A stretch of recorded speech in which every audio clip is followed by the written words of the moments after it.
Welcome to the 29th episode of Speaking of Poetry. I'm Rennie McQuilkin, publisher of Antrim House Books, whose authors are featured in this series. And today I am delighted to be joined by Victoria Murphy, who will read from her new book, In Defense of Worms.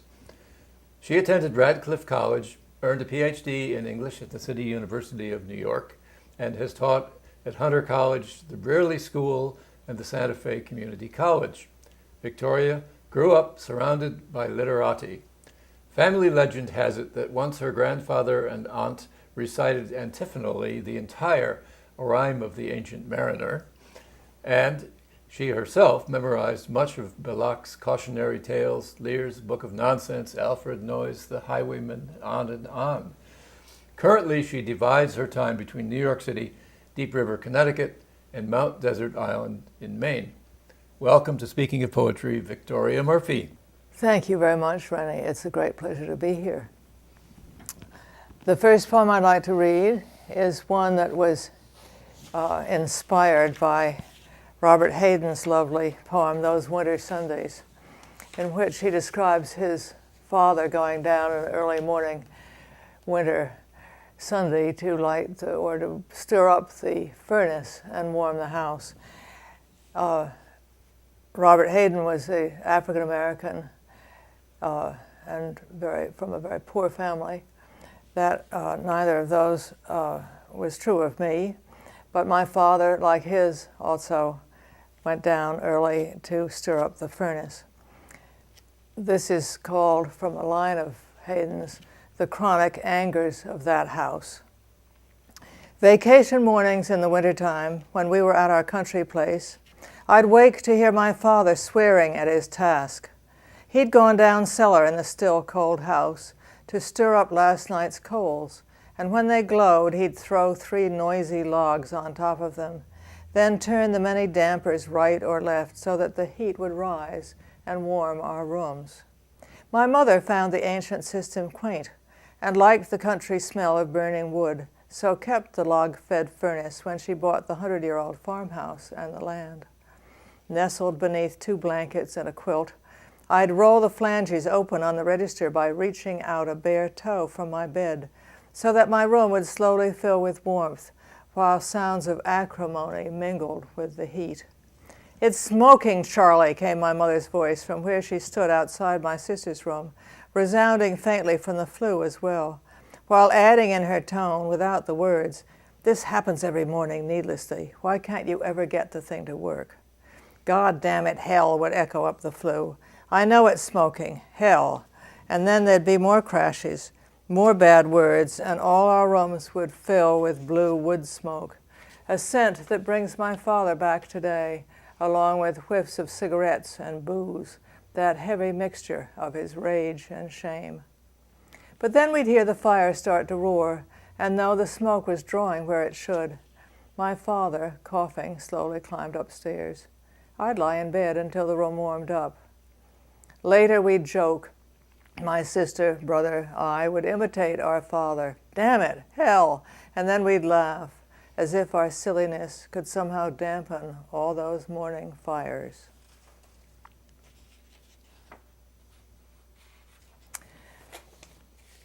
The next poem is one I haven't read aloud very often.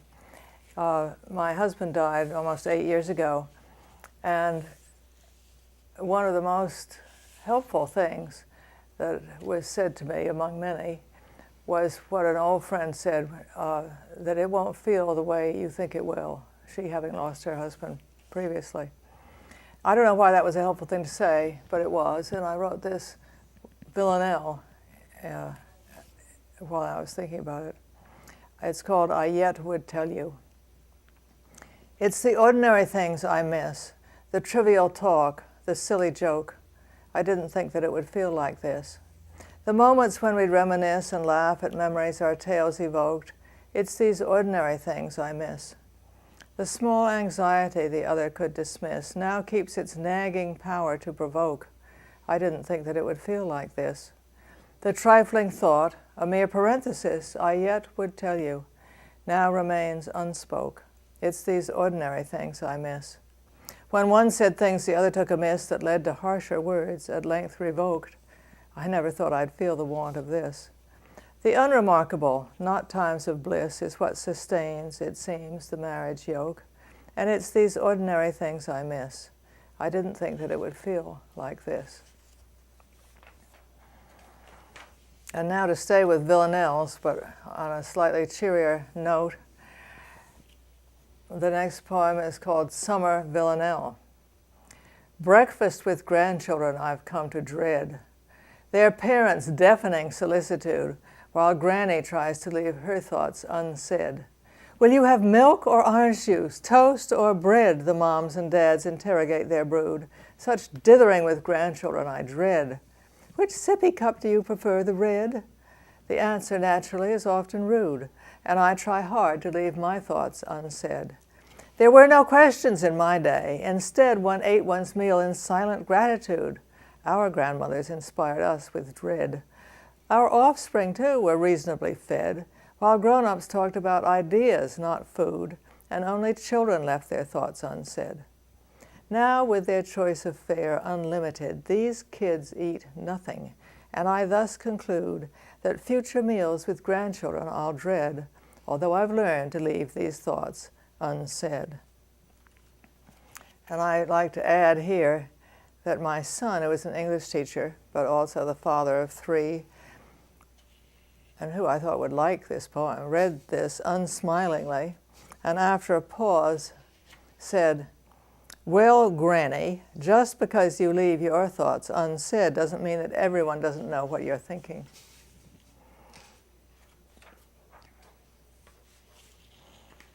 I do a lot of fly fishing, and I actually belong to a women's fly fishing club, and many of my poems have to do with fly fishing. This is one of them. It's called Winter Dreams.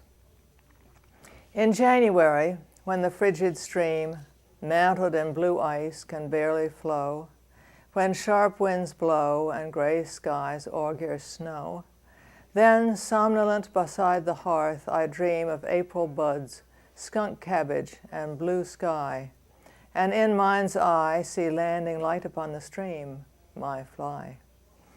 In January, in the icy stream close to the bottom, under sluggish flow, dozes a brook trout. Does he know that spring will follow snow?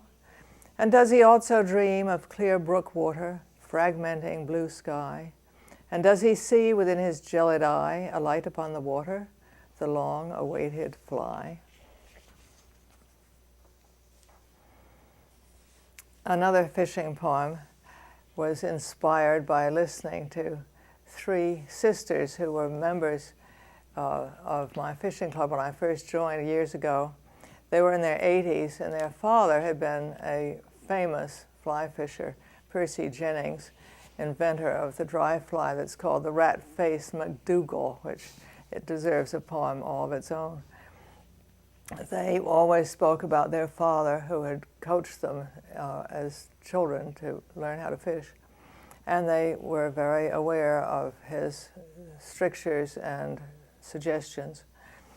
I heard them saying once at an outing, "Father always said you should never cast from a place where you might not be able to land a fish." And this poem is called Rejected Counsel. Such sage advice, we know he's right. Of course it's silly not to think ahead. You shouldn't choose a site from which to cast that's on the brink of some high cliff, or girded round with water lilies, or on ground that's not secure, or in a place where prickles scratch you in the face. But, it seems to me, the world would be so wearisome and bland if no one ever hooked a fish she feared she couldn't land. And here's another fishy one, a slightly different point of view. It's called The Great Egret. Wading all day along the marshy coast, the Great Egret, an anagram almost, is concentration's emblem. Fish, just fish, comprise his only thought, his only wish. His long, unlikely legs, like slender stilts, pace gracefully, and with his head atilt, he peers into the water with one eye, while with the other gazes at the sky. His neck, now long, now short, moves like a snake, at every moment ready for the take. His elegant aigrettes flow back with ease like medieval banners in the breeze. A flash, a finny shadow in the wave, and see, the egret stops. No bird so still as he. Then striking, grabs his prey with mighty peck, and somehow slips it down his narrow neck. Most predators are pleased with such success, and preen, and strut, and glow with happiness. The egret, though, wastes no time gasconading, but straight resumes his undistracted waiting. Another bird poem called Reflections. Two tufted titmice are in love with themselves. No, not with each other, in love with themselves. Against my window they flutter about, obsessed by who knows what. They've gazed at themselves and sung all day, and they're both refusing to fly away. I think each sees in his own reflection an object of intense affection. Apparently nothing can surpass that handsome titmouse in the glass. It's most unkind of springtime Cupid to dupe the birds into acting stupid. I can only hope these two narcissi are brother and brother, or sis and sissy, because otherwise, if they're a pair, their marriage won't go anywhere. And yet another bird poem, which is in fact a sonnet. For years I lived on a marsh off the Connecticut River, which gave me a great deal of material for poetry and enjoyment, watching all the birds and their activities. This is called Ducks in Spring. Mergansers know that they are beautiful. They dive and surface with self-conscious ease. The wood duck, too, is dressed for festival and knows his tessellated face must please. No duck more lovely than the teal, green-winged, who proudly sports his cheeks of chestnut hue. Even the common mallard in the spring flashes his peacock neck for all to view. All these are males. The females are less grand and trail their gorgeous mates in drab array. Unlike the menfolk, though, they understand how soon these showy feathers fade away. Thus each of these resplendent, gaudy guys is shadowed by a lady, plain but wise.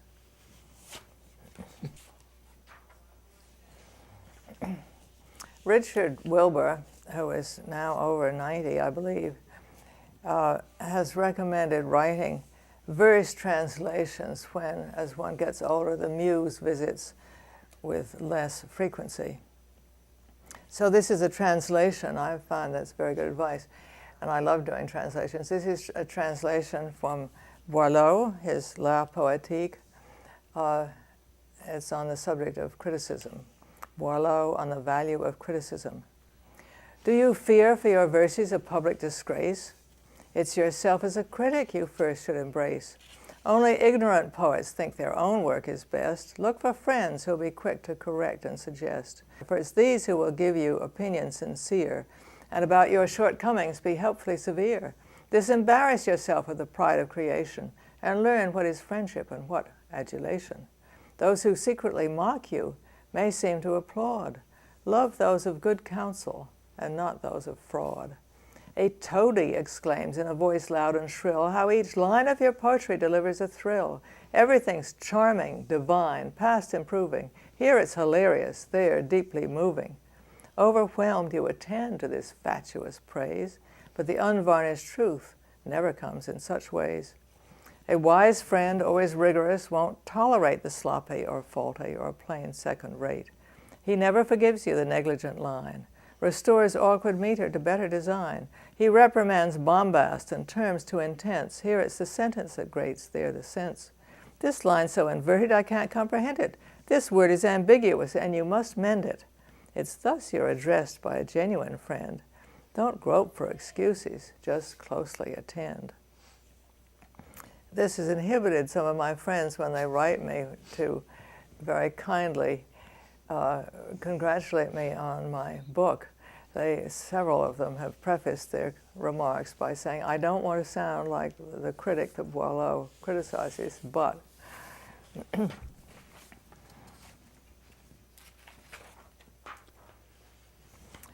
some years ago I took a course at the Hartford Seminary. It was on attitudes of the great world religions towards poverty. It was a really very interesting course. and I found myself suddenly almost given a vision in the middle of class, which made me start to laugh, which turned out to be rather inappropriate. But it's when I had this concept that I wrote the poem about. I think I was supposed to write a term paper, but this is as far as I got. It's called Rewards. Blessed the poor in spirit, for the kingdom of heaven is theirs. Their lot on earth seems desperate, but God does hear their prayers. The rich never make it to heaven. The eye of the needle is too small. When they die after profligate living, it is hell that will welcome them all. Such endings are quite hard to picture. Is heaven all sweetness and light? And is hell a cauldron of fury, boiling in endless night?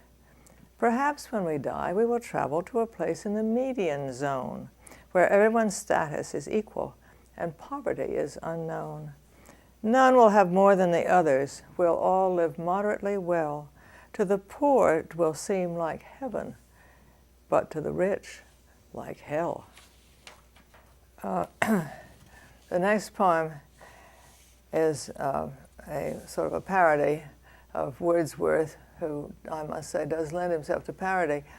So often when I write a parody of another writer, I discover things about his or her style I had never noticed before. And I must say, when I did this, I was very much struck by the double negatives that Wordsworth seems to love. This is called Wordsworth Invites Coleridge to Dinner, and it has a introductory quotation from William Hazlitt. Hazlitt wrote, "Coleridge has told me that he himself liked to compose in walking over uneven ground or breaking through the straggling branches of a copse wood, whereas Wordsworth always wrote, if he could, walking up and down a straight gravel walk or in some spot where the continuity of his verse met with no collateral interruption." Wordsworth invites Coleridge to dinner at Grassmere. Dear Sam, now while the autumn wind blows harsh and blustery down our wooded mountain vales, and threatening clouds sail overhead and hide the crescent moon, affording little light, now come to dinner, Sam. 'Tis but 12 miles that separate your cottage from our own, and we shall make you welcome at our hearth. Together chat in cordial sympathy while Sister Dorothy prepares our meal, the soup, the pâté, and the potted hare, and afterwards does all the washing up. Perchance the frigid walk across the fell, with frequent showers soaking all your clothes, and thorny bushes hindering your approach, and loose stones underfoot that make you fall, perchance these gifts of nature, not unfelt, will give you some half-apprehended sight, some vision, dimly noted, faintly known, that oft in later moments you'll recall with joyful recognition and compose an ode or two in grateful memory. Inspired too by image unforgot of putting on anew your undried cloak and walking 12 miles homeward in the dark. So not without anticipation keen, dear Sam, we'll look for you this eventide. The next poem is called Murphy's Law Improved. Since my name is Murphy, I think I'm qualified to have written this, and I hope it succeeds in its aim, because the older Murphy's Law, that anything that can go wrong will, is not one that the Murphy family appreciates. Murphy's Law Improved. This time of year, it seems, the squirrel desires to end his life squashed flat beneath your tires. He dashes out just as you're driving by. It seems inevitable he will die. But when you wince, imagining the thwack, and in the mirror glance with horror back, there is no corpse. How did that squirrel contrive, against all chances, somehow to survive? Remember to be thankful for a lot. So many things that might go wrong do not. A year or so ago, I was in the Southwest, and I met a hydrologist, somebody who is an expert on rivers and water, which seemed an odd place to meet one, since there is very little water in the Southwest. He had a great deal to say about his line of work and the kinds of things he was doing, many of which I didn't understand. But one of the things that made my day was that he explained that hydrologists can change the speed of the river and the rate of silting by placing a single rock in a strategic position in the stream bed, and this process is called induced meander, which I thought was worthy not of one poem. I actually wrote 3 poems. Induced meander 1. A river running straight is not considered great. It tends to rush and roil, which carries off the soil and makes the stream bed deep, its banks abrupt and steep. But sometimes one can block this torrent with a rock well placed so that the flow of water then can slow. This one impediment increases sediment. Thus does induced meander produce a Rio grander. Induced meander 2. He who has but one design or goal in life, so a straight line is how he plots what lies in store, may find success an awful bore. A better plan is a meander, with ample time to muse, philander, try new projects, redo old ones, read some trash and watch some reruns. Take some time to joke and giggle, enjoy your daily round, or squiggle. Relish lovely sounds and sights, and savor all of life's delights. I hope these verses may induce meandering without excuse. And Induced Meander 3 reflects perhaps that I was married to a research scientist. Induced Meander 3. The NIH should take a gander at funding to induce meander.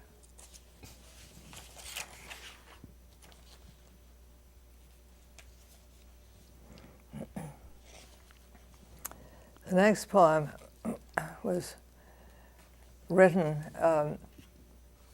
for a friend who is a researcher who's done some work on optics, great deal of work on optics and the function of the eye. He happens to be a descendant of Charles Darwin. And he discovered that when a frog sees a fly, the frog catches the fly with no action from his brain. The reflex is purely optical. And this is called the trigger feature. When a frog discovers a fly, his long tongue has caught it before his mind's thought it. The reflex is all in his eye.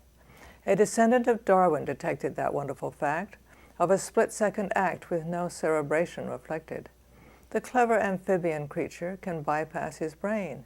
With one look, the fly is slain. This is labeled the frog's trigger feature.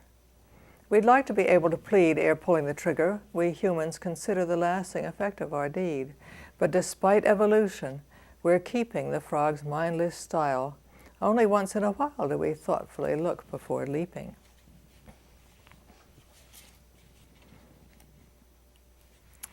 My last poem is an Easter poem. A number of churches in Old Lyme, Connecticut sponsor a sunrise service in the Easter morning, which involves getting up extremely early in the morning. I only managed to get to one, and this is the poem that resulted. Easter, Old Lyme, Connecticut.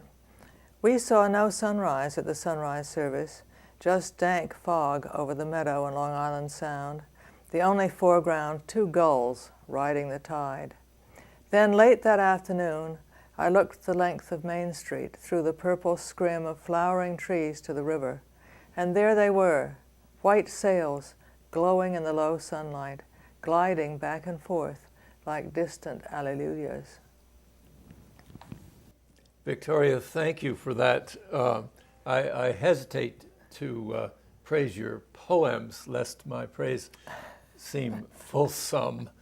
However, I have to say that I had difficulty restraining myself from out loud laughter and sage exclamations of delight at your wisdom buried underneath that wonderful humor. So thank you for that delightful reading. And thanks also to Ken Picard and Karen Handville, who make this program possible.